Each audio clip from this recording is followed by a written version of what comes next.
There are some workers that, truthfully, they are of the thinking, well, it's a pandemic period and they have the national interest at heart. But I can tell you, in speaking to workers, no worker is of the belief that the government can unilaterally say, when we have the money, we go pay you.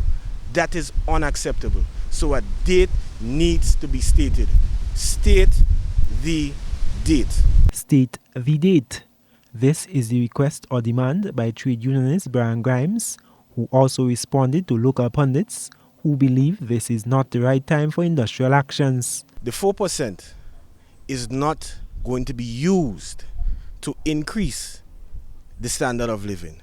Based on inflation, it is just to maintain a standard of living and just keep it on the borderline. Everybody in Grenada knows that prices for commodities, foodstuff, everything is going up.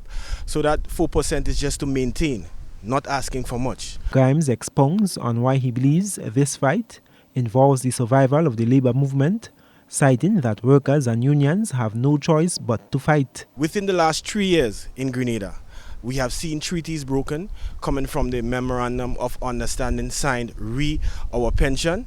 That was broken. The workers subsequently took action, took to the streets, and then ruthlessly and viciously their salaries were docked during a Christmas period in 2018, right? So this happened. In that same period, we have seen the proliferation of contract work, right? And now we are seeing that our employer, they are basically unilaterally violating the terms and conditions of a signed agreement. The rights of workers and the integrity of the labor movement, he says, are under siege and are being undermined by the actions of government. The trade unionist says the ball is now in the government's court. All the government has to do is come back to the table with the unions and ensure that a date is stated. State the date, right? The movement deserves it, the workers deserve it, and the country deserves it.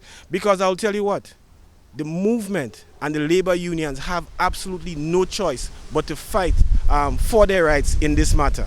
If they do not fight, and we see a trend where the employer can simply break something or say, whenever we have the money, we're going to pay, the professionalism, the integrity of signed agreements will go down the drain. So we are asking as a worker, as a trade unionist, that the government calls the union back to the table, because for the sake of the children, for the sake of the general public, peace will be the optimum end game. I am Gerard Joseph for GBN News.